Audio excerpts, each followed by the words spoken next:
Hey guys, it's Brandon, aka B.Rich Beauty, aka your beauty best friend, and today's topics are hot. We're going to talk about Dancing with the Stars, child, and give a little bit of a recap. Yes, Tamron Hall, Andrew Gillum, that interview, we're talking about it. We're inching a little bit closer for justice for Breonna Taylor. We're talking about that and a lot more. So baby, grab your beverage, grab your tea, grab your cup, and let go.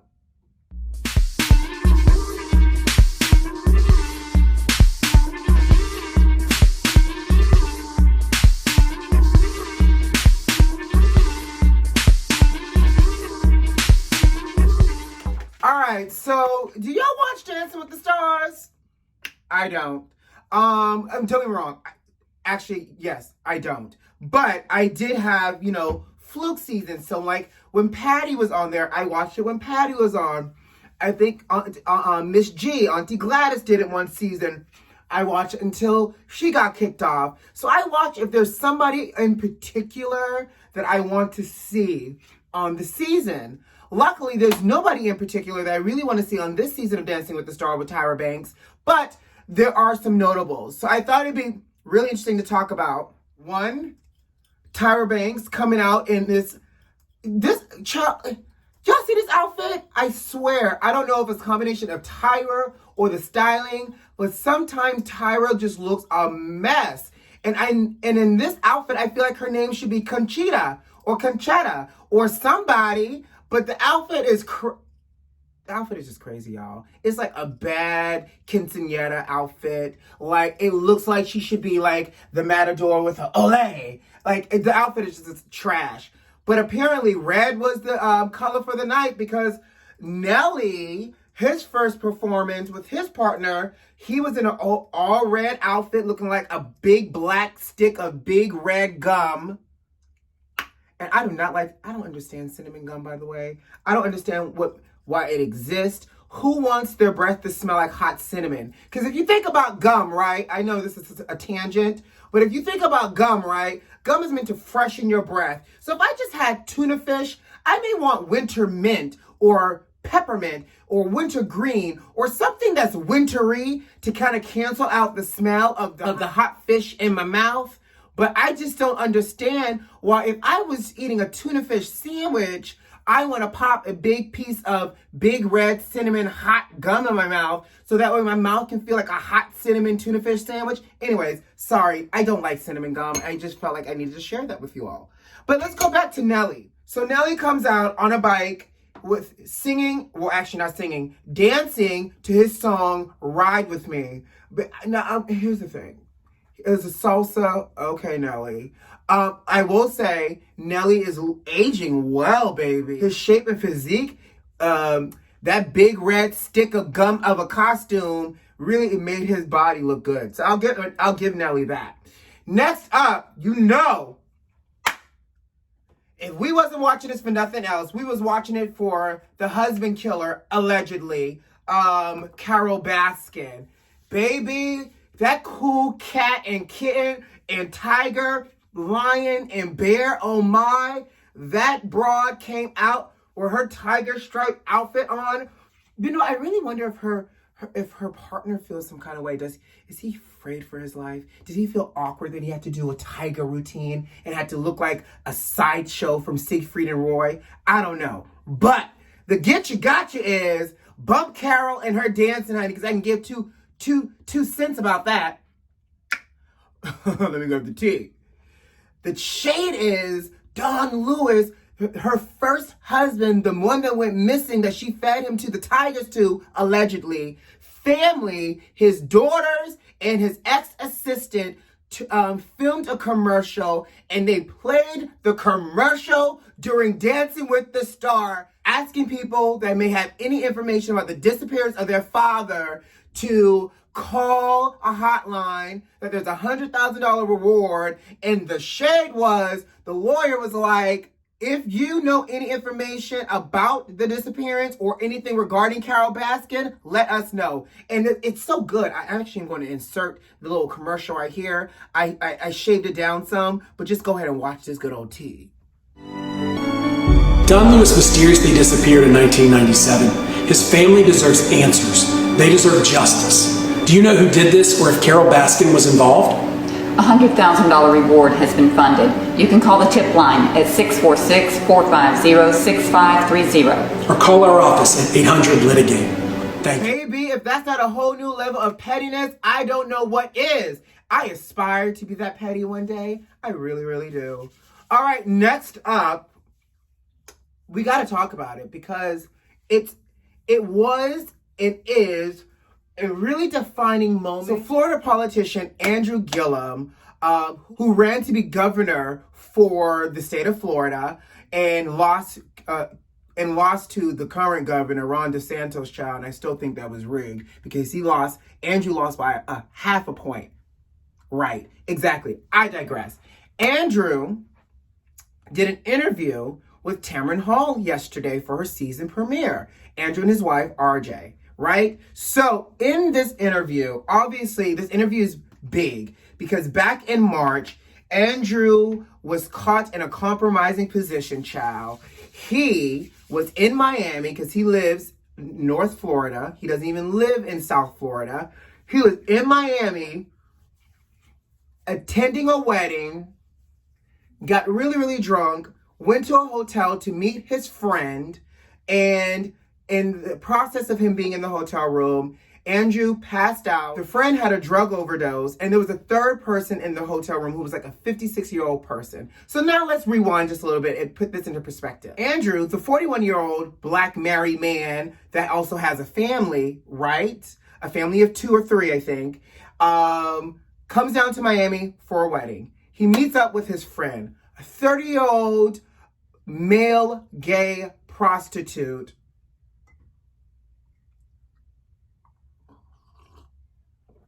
who's his friend, and in the room is a 56-year-old friend of a friend. So it sounded to me that this friend of a friend was a pimp. Well, I guess I shouldn't call him a pimp, allegedly, but maybe the manager of somebody selling their body for coinage, that type of thing. Oh, a people's manager. The 56-year-old man was a people's manager. There you go. So the 56-year-old man had the hotel room at the Mondrian on South Beach. Very fine, classy hotel. I've stayed there myself. Got the hotel room in his name. Got to the hotel room. The gay prostitute opens the door, collapses on the bed.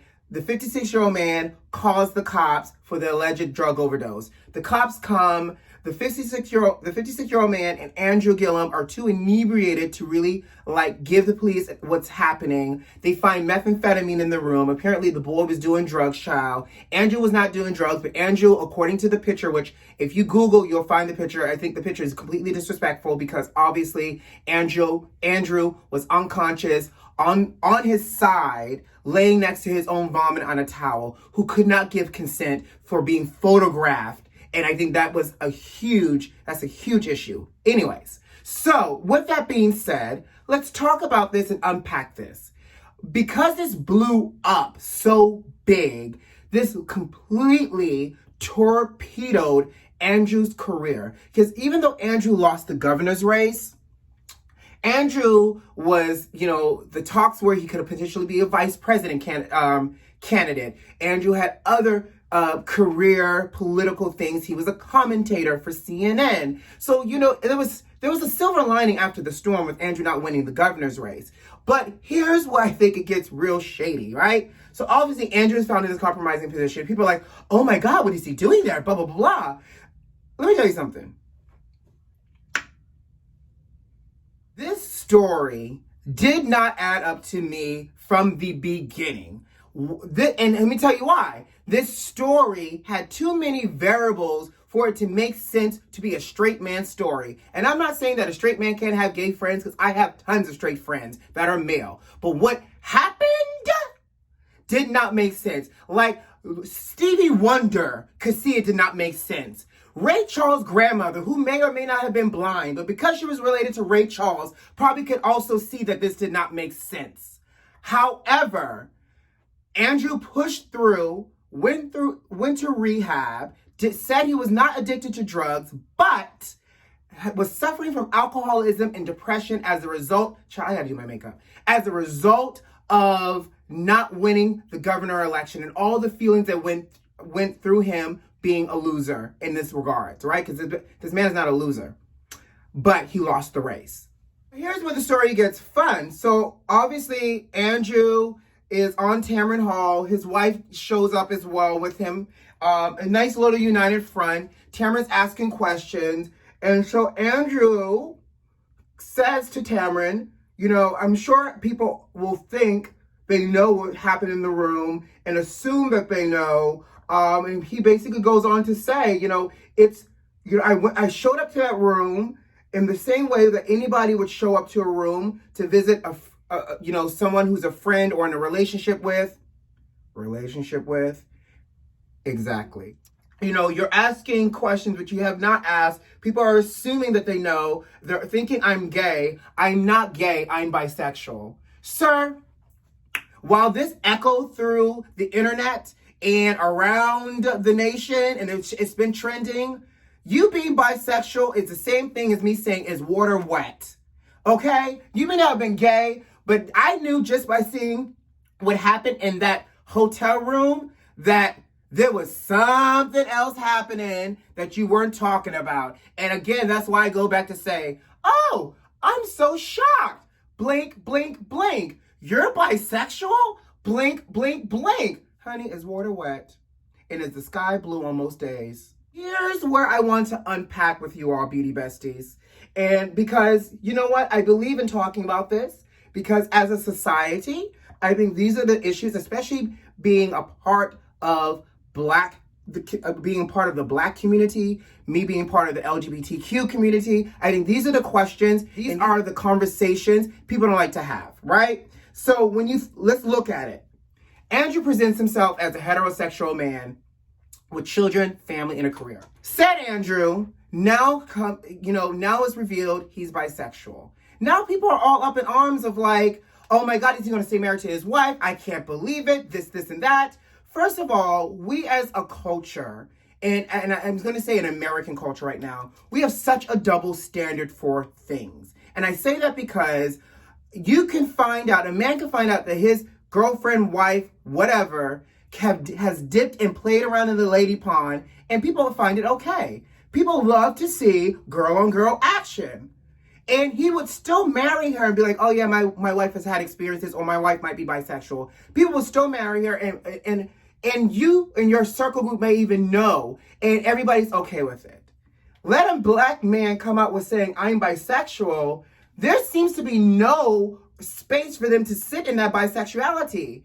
Like, it's either, for some reason, either you're gay or you're straight, and if you are straight and you've had a gay adjacent experience, you're no longer straight, but you're gay, and you can't lie in the middle. And I think that's where the issue is, because if we acknowledge and treated things fairly across the board, you wouldn't have people on the DL doing bisexual behaviors, feeling ashamed, sneaking down to hotel rooms in another city, passing out drunk, and all of these other things. Here's also where it gets even deeper for me, and RJ, his wife, said it with Tamron, that every relationship has their own covenant. And that is true. Every relationship covenant is not meant for public consumption. What you and your partner choose to be okay with in your relationship is for you all in your relationship to be okay with.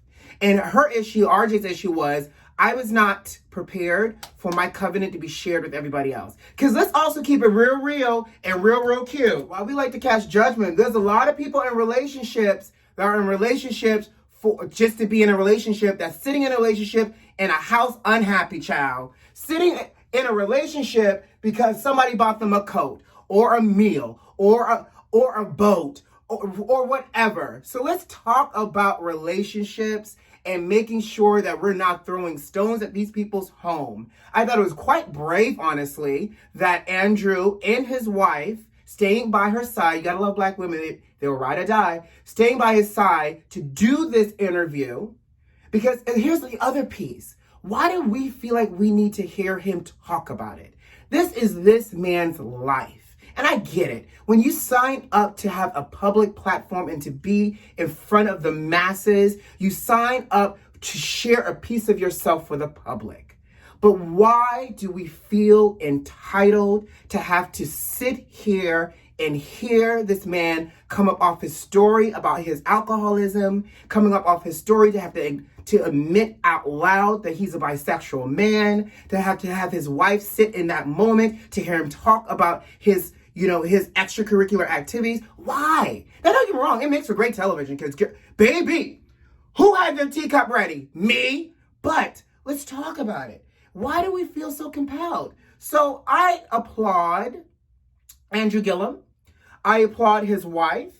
It'll be really interesting to see where Andrew moves from here. Tamron did also ask him about his political career. I think he gave a perfect answer. And his answer was, if Donald Trump can be president, and we have people in positions that not only have been on record for saying despicable things about people, me in this photo that I didn't even give permission for should not be the ending of my career. Here's also where I'm thinking is not being said.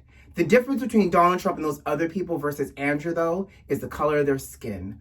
Donald can get away with it because he has the privilege to be walking in white skin. Andrew, smart, talented, handsome, is intimidating to the white, fragile male ego, and I said it. And I was having this text conversation back and forth with a friend of mine, and he said it out loud, and I'm like, bitch, you're right. It's true. If Andrew was white, he would have been forgiven. He would have had his redemption moment, and we will be able to move on. Because let's also keep it real. How many of these, we saw, and I'm not going to talk about, let's take it out of real life for a minute.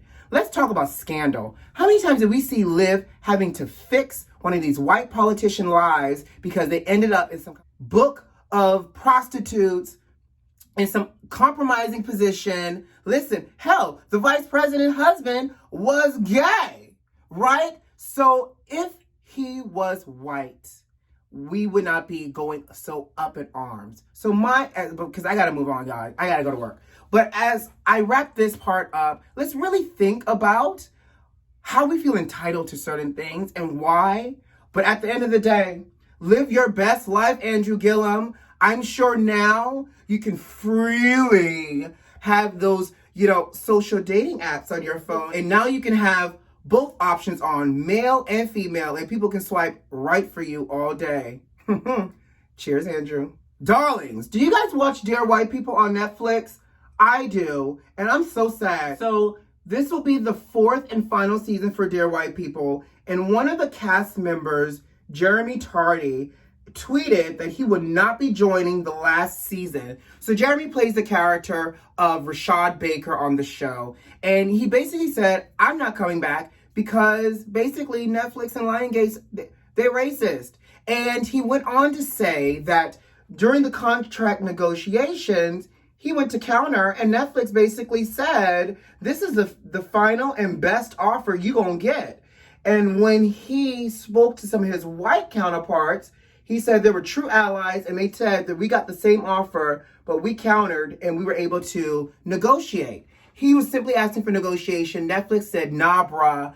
And I think, as he was continuing to tell the story, is because of this, at one point, the entire cast tried to rally together to, as a unit, protest for better contracts. But you know what a good network will do? Sideline some people, offer them better deals to crack the infrastructure. And that's exactly what happened. He said some people got offered side deals. They took it, which then broke everything apart and left nobody with leverage to really ultimately get what they want.